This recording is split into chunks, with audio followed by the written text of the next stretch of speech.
Good morning to all of you, and I welcome you all to this very first lecture on the course titled Conduction and Convection Heat Transfer. Before I provide you with the detailed contents of the course, I like to tell very briefly what the subject heat transfer is and what is its implications, relevance or importance in practice. We have already been aware of the word heat in thermodynamics. Heat is a form of energy in transit, means which is recognized only in flowing condition, that means energy which flows or being transported due to a temperature difference, and it flows from a high temperature to low temperature. So, temperature is the potential for heat, the energy in transit to flow. In thermodynamics, we have observed that the quantity energy has got two distinct status. Thermodynamics has taught us that the quantity energy has two distinct status. One is the energy in storage, where the energy enjoys the characteristics of a property and it becomes a point function, that is energy stored in a system. And another is the energy in transit, that means the energy which takes place in transit when the two systems interact with each other. And there are two forms of energy that appear in the form of energy in transit, which behave as a path function. They are work and heat. And heat is that kind of energy in transit which is transferred because of temperature difference from high temperature to low temperature. Now, thermodynamics deals with systems at equilibrium states, and when system undergoes a process from one equilibrium state to other equilibrium state, thermodynamics tells us what is the amount of energy interactions with the surrounding or with another system by virtue of which it undergoes a process, and that is also related to the energy stored by the system in the perspective of the conservation of energy, which is precisely known as first law of thermodynamics. But where thermodynamics fails is to determine the rate at which this energy will be transferred. How much time will be required to transfer the energy from one equilibrium state to another equilibrium state. In classical reversible thermodynamics, the concept is such that system undergoes from one equilibrium state to other equilibrium state through a series of equilibrium states where the process is quasi-static or reversible and time taken is infinite. But in practice, we have to transfer a quantity of heat within a given interval of time. So, therefore, what is most important information in this regard is the rate at which heat is transferred between a system and another system. So, the rate is to be known so that we can find out the time taken to transfer a given amount of heat, and accordingly we use this information to determine the size of the equipment required to accomplish this process. So, therefore, information on the rate of heat transfer is very much important, though we know the definition of heat and also the definition of temperature by thermodynamics. Temperature is defined by the zeroth law of thermodynamics, as you know in classical thermodynamics, which tells the ability of a system to be in thermal equilibrium with another. So, though we know the heat and temperature from thermodynamics, but what is the rate of heat transfer and how is it related to this temperature difference is the gamut of heat transfer. Now, therefore, we see that heat is transferred because of the temperature difference. Since the classical thermodynamics deals with the equilibrium state of the system, we always tell this system of given temperature. But when the system is not in equilibrium state, there may be temperature differences within the system. So therefore, heat can flow within the system from one point to another point when there is a temperature difference. So therefore, we can summarize this as heat is an energy in transit that flows or being transported by virtue of the difference in temperature between 2 points in a system or from one system to another because of the temperature difference in this system. Now, I tell you the heat transfer, the subject heat transfer deals with these rate equations, the equations that predict the rate of heat transfer, and through this some property is defined by the media of the medium that allows the heat to be transferred. This property is thermal conductivity. Many other properties are also associated in determining these laws and equations for heat transfer. So therefore, this subject describes quantitative laws for heat transfer along with the definition of those properties defining these laws and their changes. Now I come to the importance of heat transfer in practical life. In fact, heat transfer is involved in entire science and engineering and biological systems everywhere. You start from this, that the growth of human being, the growth of trees, plants, growth of animals all depend upon the heat transfer process. If you think simply what we do daily, our human activity, we take energy through food, and that energy after the metabolism within our body generates energy which allows the blood to flow to the arteries, makes the organs alive, by virtue of which we are able to do work, and at the same time that makes our skin hot, high temperature, skin arrives at a high temperature. Then to make us comfortable, we have to transfer the heat to the ambience. So ambience has to be conducive enough so that the heat is transferred and the human surface of the human body is kept at a comfortable temperature. So this way there are all activities for our growth, for our daily activities are involved with the process of heat transfer and also mass transfer. I am not going into that details. Now let me come to our engineering applications.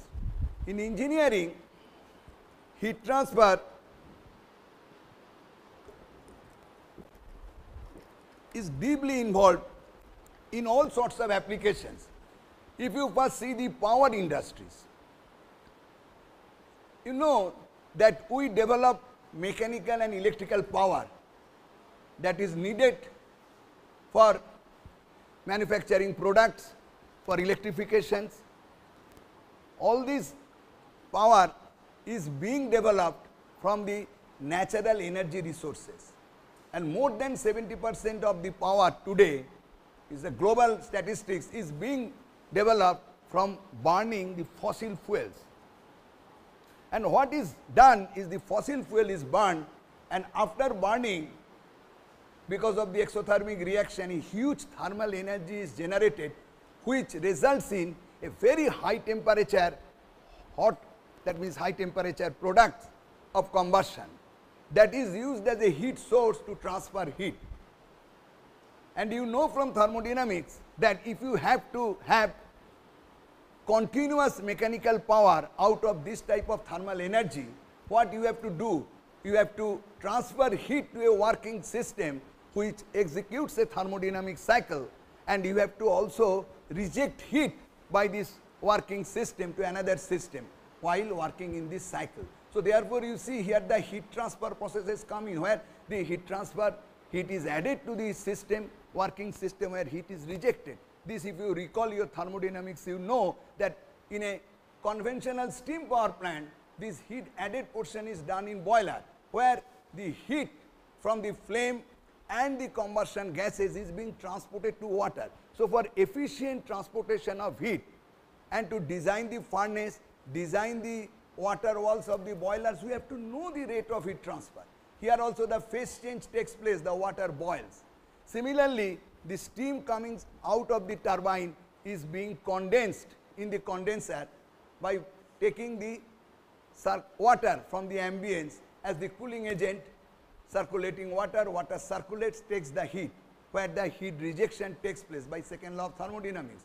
So, therefore, to design a condenser, its size, we have to know the rate at which steam should reject heat to the water. So, therefore, you see these are the heat transfer processes. Similarly, in case of gas turbine engines, where the combustion product itself works on the turbine, but after coming out from the turbine in a closed cycle gas turbines, these gases are being cooled by an heat exchanger by using cold air from the ambience. Well, again in a recycling system, in case of steam turbine, this water which takes the heat from the steam is again being cooled in a equipment known as cooling tower by using the ambient air. Similarly, this heat exchanger which cools the hot products by the ambient air is also being cooled by another equipment, another heat exchanger. So, therefore, you see the heat transfer processes are inherent to the power producing devices. In a nuclear reactor, the similar thing is there. There are other places where heat transfer is very important, which is also related to the power production equipment or devices, where the temperature is becomes so high because of the generation of thermal energy, though colloquially many places we use heat generation, but this has a contrast. A pure thermodynamist will not allow it, because heat is not a stored energy which can be generated and stored. So, it is the generation of thermal energy. Heat transfer comes when it is in transit, we allow the energy to flow by virtue of temperature difference. So, therefore, as much as possible I will try to tell generation of thermal energy. So, generation of thermal energy makes the system so hot, it has to be cooled, otherwise the metal will not sustain that high temperature, which happens in the engine of a reciprocating internal combustion engines, that cylinder of our automobile engine, where the fuel is injected in the air and the burning takes place, and because of that exothermic combustion reactions, energy is generated so that the cylinder wall becomes very hot. What is required is the effective cooling of the cylinder wall to maintain its temperature so that it can work well. For that, effective cooling system is made. Again, the water which is used to cool the cylinder is again being cooled in a radiator to have a recycling system. This is a cool. Nowadays, the coolant is used for effective cooling. Similar thing happens in a combustion chamber. Combustion chamber where the burning takes place, we have to cool the combustion chamber so that the combustion chamber wall can sustain it. These are for your popular knowledge, probably you do have all this information today. Another very interesting thing is that for gas turbine power plant or steam turbine power plant, finally what happens, the high temperature steam in steam turbine power plant coming from the boiler or a high temperature burning products in case of gas turbine power plant coming from the combustion chamber comes to a steam turbine to develop work. And steam turbine is a typical turbo machines which works on the principle of change of angular momentum of this fluid while it flows through that and develop power. And basically it has some blades mounted on a shaft which is rotating, and these blades fail miserably if the temperature of the fluid flowing through it is very high, and that mode of failure is known as creep failure. To avoid that, there is always a restriction of the inlet temperature at the turbine blade, but we cannot reduce the inlet temperature of the steam or gas to that level so that turbine maintains its temperature well below the creep failure. So, what is done? So, effective cooling of the turbine blade is made, and that is entirely a different subject, that cooling of the turbine blade. So, therefore, you see in the power industries heat transfer is totally involved. If you come to the process industries, in all process industries, in manufacturing products, we require some part heating of the materials, somewhere cooling of the materials. I am not going into that details. For example, a spray drying things where the products are made by spray drying. The solution is sprayed into a chamber or dryer where the hot air is allowed to flow and which allows the solvent to evaporate so that the dry product comes out. This is one example. There are a number of process industries where heat transfer is associated with. Next, we come to a very, very great application of heat transfer is the electronic industries. Today, we are proud of our advent in the electronic industries. The invention of electronic chip, VLSI, large scale integration, all these miniature electronic circuit boards could not work successfully if they could not have been cooled. This is because of what? That is small electronic components in the development of VLSI. They dissipate electrical energy in generating thermal energy. For what? The electronic component becomes hot, but at high temperature the electronic component can perform their function. They are inoperative. So therefore, what is most important to make this electronic component cool, depending upon the circuit board or the component, we may cool it naturally by putting it into the air, or we may allow to flow air to cool it. So this design of this circuit board and the cooling system, in this case for cooling we use semiconductor, that I will tell what is a semiconductor for cooling purpose. So therefore, all electronic components, electronic circuit board cooling is extremely important. Sometimes a fan is given, sometimes we take the help of the natural convection, but we have to know the equations, we have to know the laws, principles, so that we can tell yes, the fan will not be required. Okay, it's okay. In the natural ambient condition, it will be automatically cooled to the temperature below the operative level. So this way you see that heat transfer is involved in electronic industries.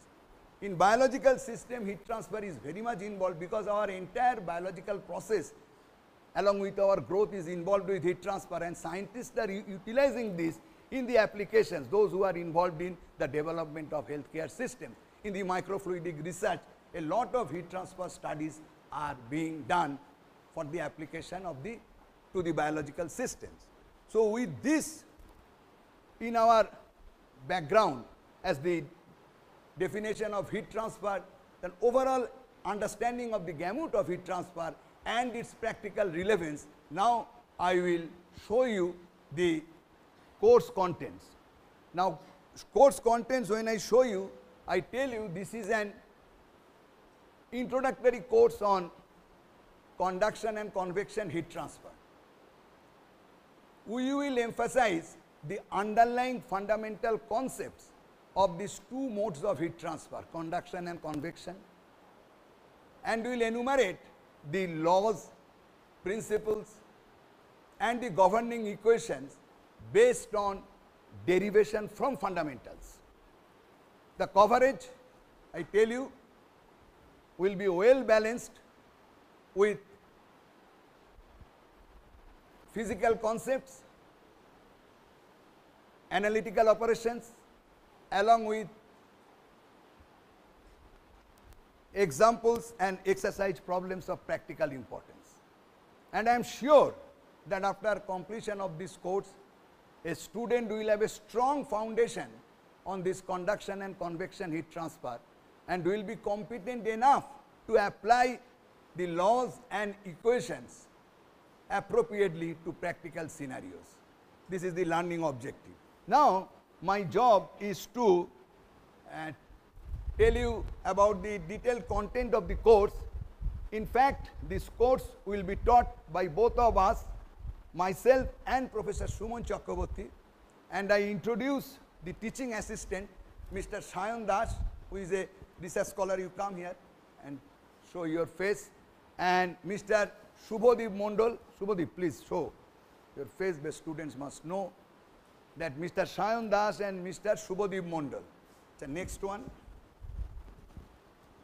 Konta? Huh? No, this.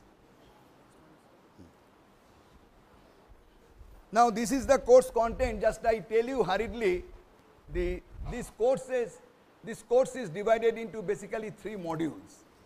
The module 1 is the conduction, and this is a tentative schedule. We will try to follow as much as possible this schedule. Introduction and fundamental concepts, which will be given for first or for 2 lectures. Then derivation of heat conduction equation, discussion on boundary and initial conditions. Then one-dimensional steady heat conduction, different configuration, plain wall, cylindrical wall, spherical wall, with and without heat generation. Again, this is a very conventional but colloquial and truly speaking incorrect statement. Heat cannot be generated.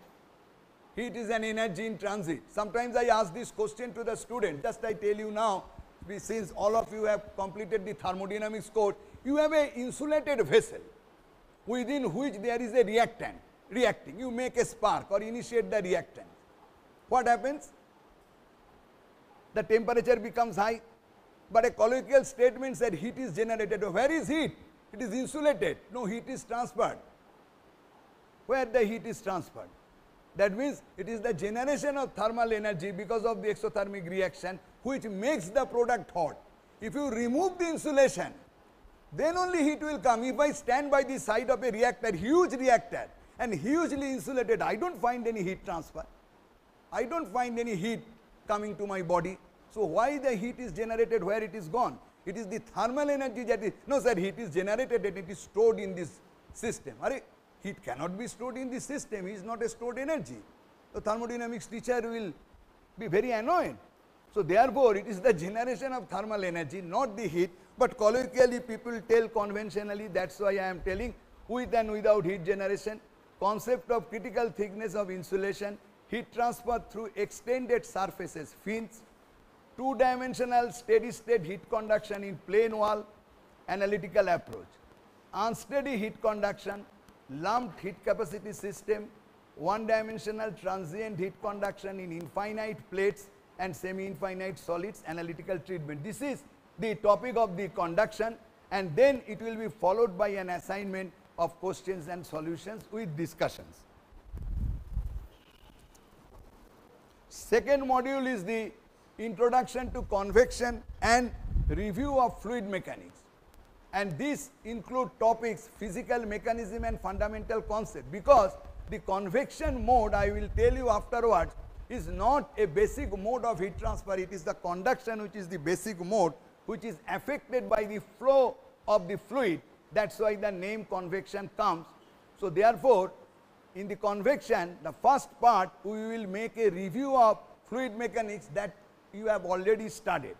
After the physical mechanism and fundamental concepts, we will go for recapitulating the fluid dynamics, that is derivation of Navier-Stokes equation, exact solutions, plane Poiseuille flow and Hagen-Poiseuille flow, concept of boundary layer, derivation of boundary layer equation, boundary layer over a flat plate, solution by integral method, boundary layer separation. Then uploading of sample questions, solution, discussions with MCQ problems.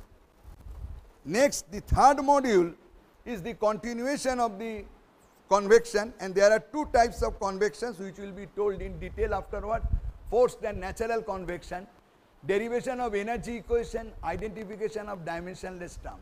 Then concept of thermal boundary layer and derivation of thermal boundary layer equation. Then thermal boundary layer over a flat plate, energy integral method, brief description of other types of flows, flow past cylinder and spheres. Internal flows, concept of thermally fully developed flow, solution for thermally fully developed Hagen-Poiseuille flow with different boundary conditions, constant heat flux, constant wall temperature.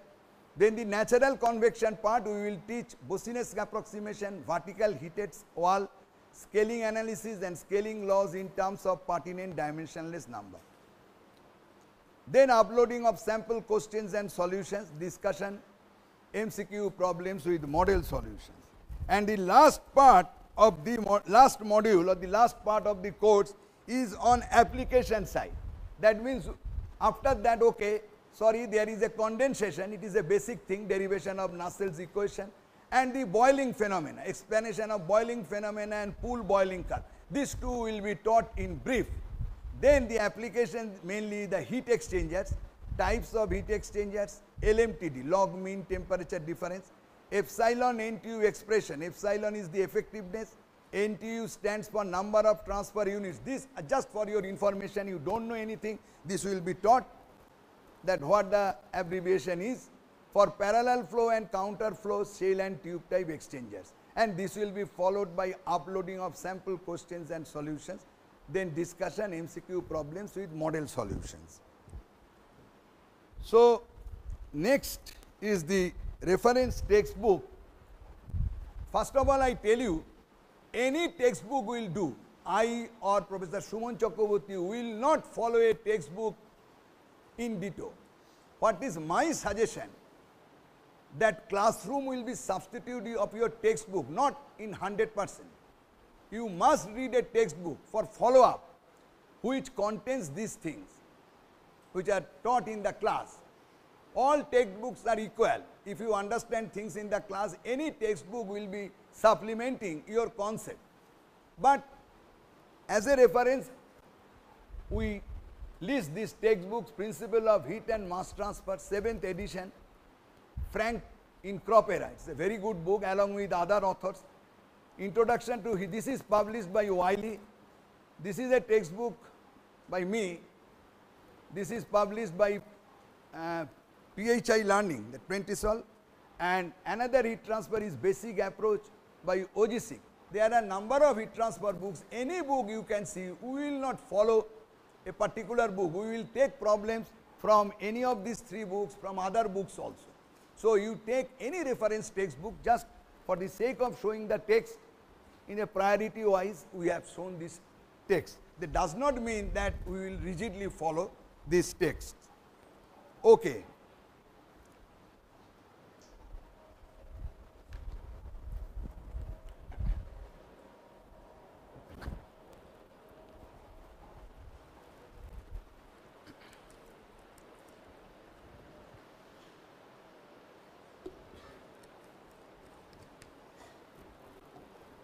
Now, I start a subject with these things in backdrop, the overall understanding that what the subject gamut is importance and the course contents. Now, I start the subject.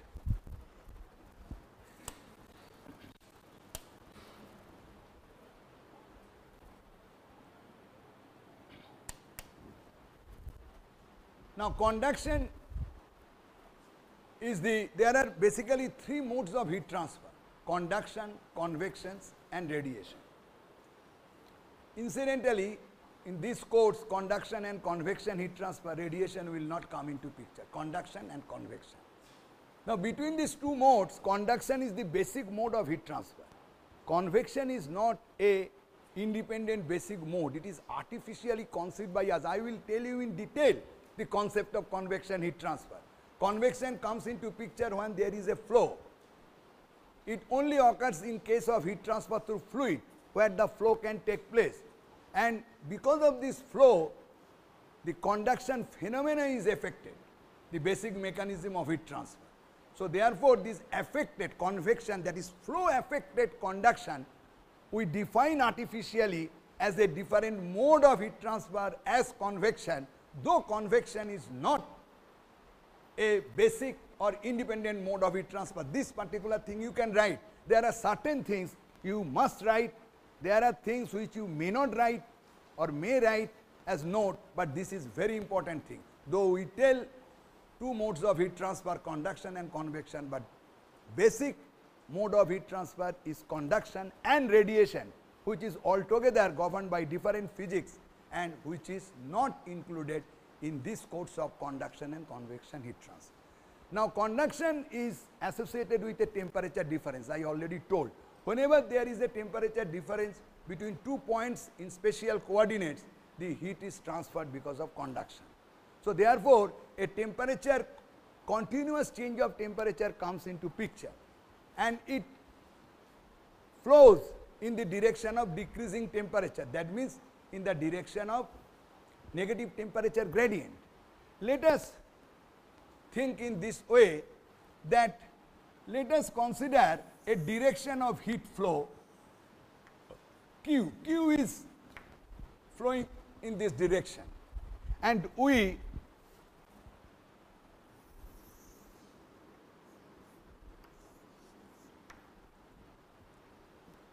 prescribe this direction as x as a spatial coordinate.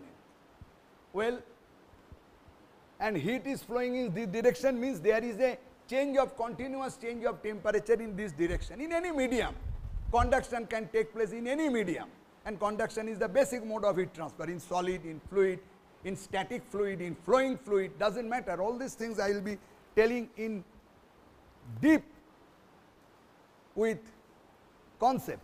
Now, if we have a temperature field which is a function of x only, x is a space coordinate I give in the direction of the heat flow, and if I make an ordinate t here, I can show this like this, t is a function of x.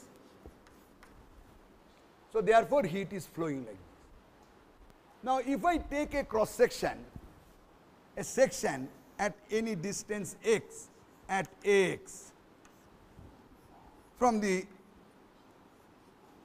reference origin or reference frame, then what happens? Heat is flowing across this section. Now, here one thing is very important. When we define the heat, we define its direction. Heat is flowing in one direction.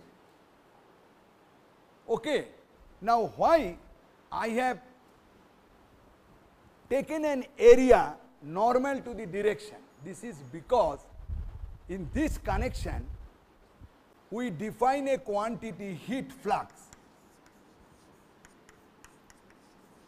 Now, one thing is true, that what is the amount of heat that is flowing in a direction? To know that, we have to know an area over which we are interested, the heat transfer, across which the heat transfer is taking place. If the area is more, more heat transfer, area is less, less heat transfer. So an area is important. So in this regard, a heat flux is defined Qx, which is defined like this, that if the total heat transfer through an area Ax, a finite area, I prescribe a finite area Ax, is Q, then Q by Ax limit Ax tends to 0. Now, it is very fundamental and basic, like the stress, that the heat transfer reduces to 0 when A reduces to 0 at a point, but their quotient attains a finite value, limiting value, and that is the heat flux, that is the amount of heat per unit area, and therefore this gets a definition at a point. That means here we have heat flux at a point. So therefore, different points we have different heat flux. It may be constant, may not be constant at all points on this area. If it is constant, then simply we multiply the area with the heat flux, gets the total heat flux across the surface. But what is the difference with stress? Stress is a second order tensor. When we define stress, force per unit area, the area may be normal to the direction of force, may be along the direction of the force. But while defining the heat flux or heat transfer, it is used as a vector in a particular direction, and heat flux is defined divided by the area normal to the direction of heat flow. You understand? So heat flux is the heat transfer divided by the area. This Ax has to be normal to the direction of heat flow. So heat flux this way takes the birth. You have to know every physical quantity from its birth. Then step by step you will have concepts. Sometimes somebody starts giving the definition, conceptual definition from little step ahead. It's nothing wrong. It depends upon the circumstances. But when you teach somebody, you start from this, that this is the definition of heat flux, which is defined at a point like a stress, that is the heat flow per unit area normal to the direction of heat flow. If you this way define the heat flux, then this heat flux, for example here in the direction of x, Qx can be written by an equation, widely known, widely popular equation, and we are grateful to the great mathematicians or physicists of France, name is Joseph Fourier, who from his experimental observation told that this will be proportional, this is a proportionality constant, to the temperature gradient in the direction of heat flow. This temperature gradient is in the direction of heat flow Qx, and a minus sign is deliberately given because the heat is flowing along the negative temperature gradient. To make the heat flux positive directions to be identified, we give a minus sign, and this is in analogy with all phenomenological equations or laws, like electrical current flows along the negative potential gradient, like mass transfer takes place along the negative concentration gradient. So therefore, to identify the positive direction of the flux, we give a minus sign, so that the positive direction of the flux is associated with the negative gradient of the potential. Now the question comes here, it is a very simple case, but in practice temperature may be a function of that, that means there may be a temperature variation in this direction also. Why? If you consider this as y direction. If temperature is a function of x, not of y, if you consider this also as the y direction, then at all points temperature gradient will be same, heat flux will be same. Similarly, if it is not a function of z, at all points will be same. But in practice, temperature may be function of all the space coordinates with reference to a frame. For example, in a Cartesian frame of reference, temperature may be a function of x, y and z, and all these things today what I am telling is at a particular instant. So time also will come as an independent variable. So it may change with time. Now we are thinking of spatial variation of temperature. So at any instant, we just concentrate at any instant. So temperature may be a function of all the three space coordinates. Then in that case what happens, at any point there will be a heat flux in this direction, there will be a heat flux in this direction, and there will be a heat flux in this direction at a point. That means these are the respective heat flow per unit area normal to that direction, say limiting value as the area tends to 0. And in that case, Q is represented as a vector Qx, where I, j, k are the unit vectors along x, y, z directions with respect to a Cartesian frame. Well, Q is represented as a vector. In that case, this law given by scientist Fourier can be written in a generalized form as Q is equal to minus k grad T, that is gradient of T, where grad T is given by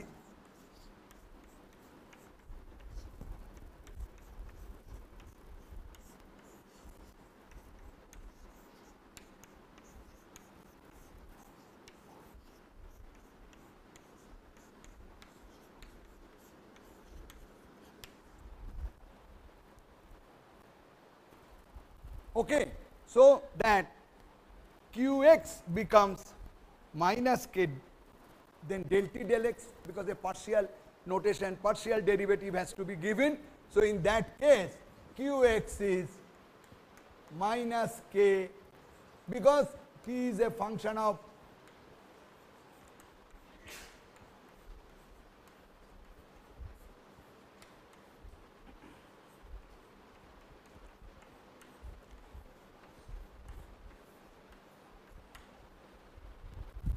and this law q is minus k grad t, this law is known as, according to the name of the scientist, Fourier's conduction, law of heat conduction. Fourier's law of heat conduction, and this forms the foundation pillar of the conduction and the convection heat transfer. That is the Fourier laws of heat conduction, that is Q is equal to minus k grad T. Here the constant K is a property of a system and it is known as thermal conductivity. Well, this is known as thermal conductivity. So K is thermal conductivity. K is known as thermal conductivity, and for an isotropic material, K is same for all directions x, y, z. It is independent of the direction of the coordinate axis, as you know, and in that case K depends only on temperature. K depends, K is thermal conductivity, and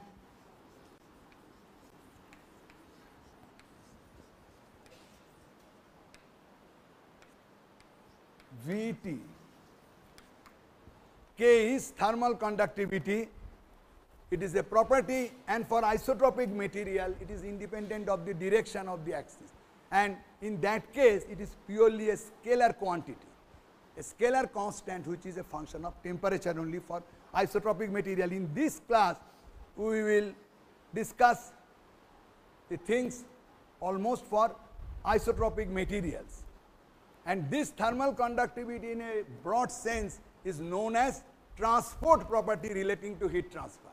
So the property which relates the transfer or flux of a quantity with the potential, with its potential causing that flux, is known as transport property, like viscosity, which relates stress with the rate of strain, diffusivity, which relates the mass transfer with the gradient of concentration.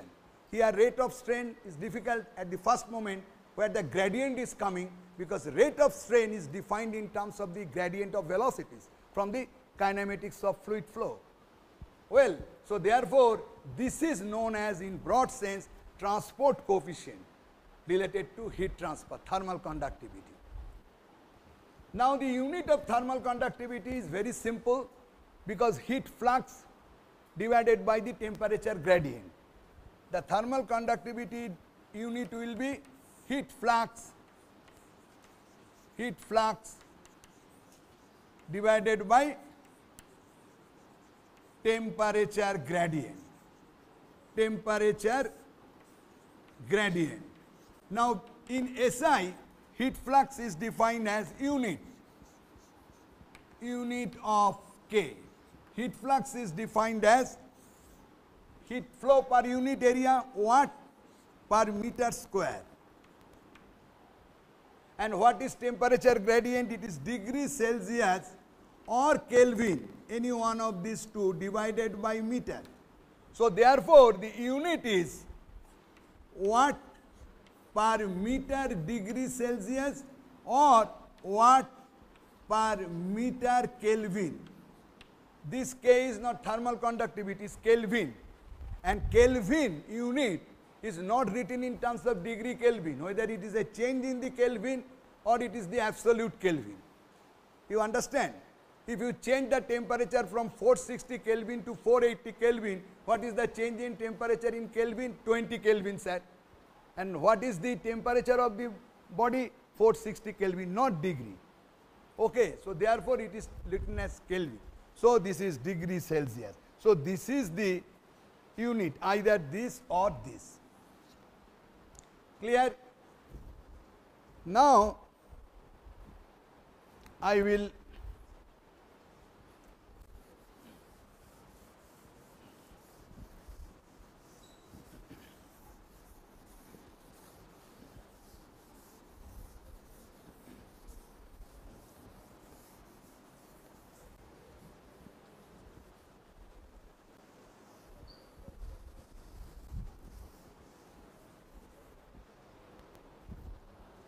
time left is less. So before I finish this, I tell you this part I will extend afterwards, that the cause of thermal conductivity or thermal conductance in different material. As you saw here, the thermal conductivity is a property which allows the heat to flow. For a given temperature gradient, more is the thermal conductivity, more is the heat flux. Now this property of thermal conductivity is due to what? Is attributed to certain molecular level physics, because any macroscopic property, whether it parameter rather, whether it is a property or anything else, we define through the molecular activities. Now the cause of this thermal conductivity in case of fluids comprising liquids and gases are different from that of solids.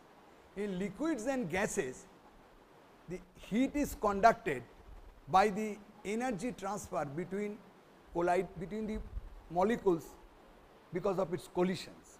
Molecules are always in a state of ceaseless motions, as you know, and this motion comprises translational motion, also the rotational and vibrational motion about its own axis, and because of which all molecules have kinetic energy. When a molecule is activated to raise its temperature, its kinetic energy is actually increased, and because of random collisions between the molecules, it transfers the kinetic energy to the neighboring molecules, which gain the kinetic energy from the upstream molecules which collides with it, and there is a random collision in all directions, and because of this collision, when this kinetic energy is transferred, we conceive this as the heat transfer. So therefore a fluid, liquid or gases having high thermal conductivity means the collisions for these molecules of these fluids at a given state property is more compared to the other. So therefore this energy transfer due to the collision is the mode of heat conduction in liquids and gases, and conductivity arises out of that, the property.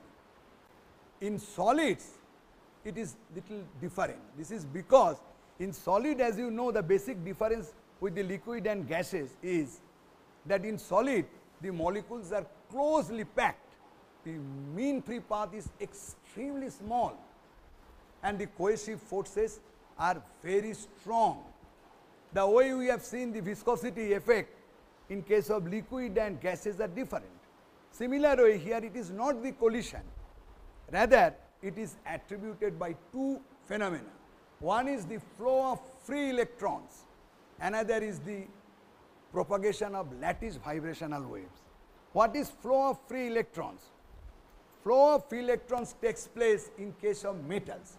In metals, the molecular arrangement is such that there are free or valence electrons, you have read in chemistry, that which form a cloud in the periphery of the atom.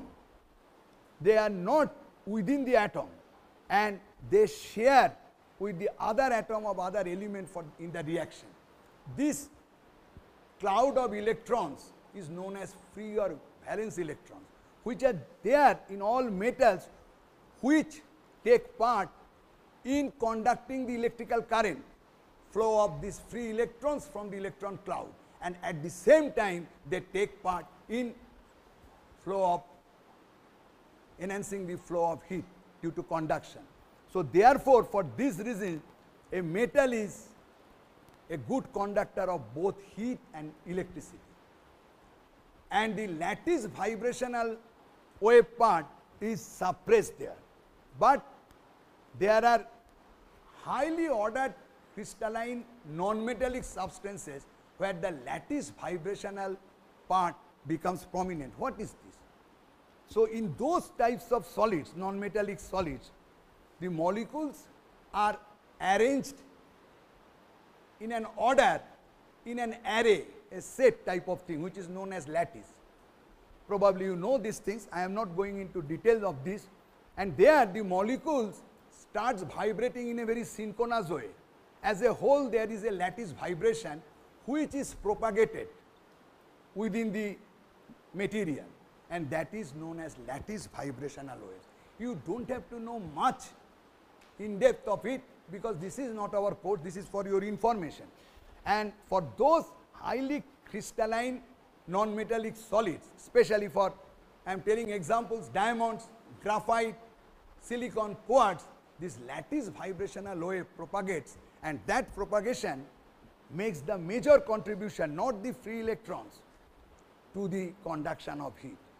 And sometimes this becomes so high that these non-metallic solids exhibits more thermal conductivity than the metals, but electrical conductivity, they are very poor.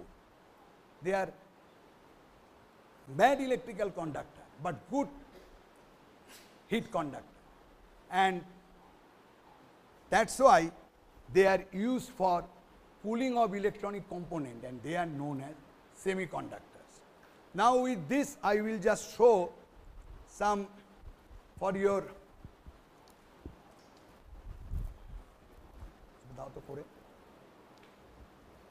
ranges of thermal conductivities of materials for your information. This is nothing great, you just have a look the range of thermal conductivity of the materials.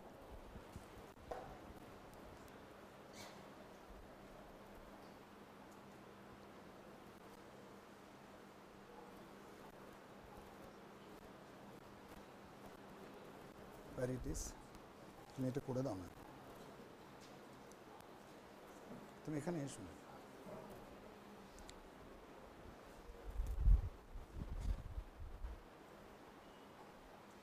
So you see, just have a look only, a thermal, তুমি দাও, you just stand there.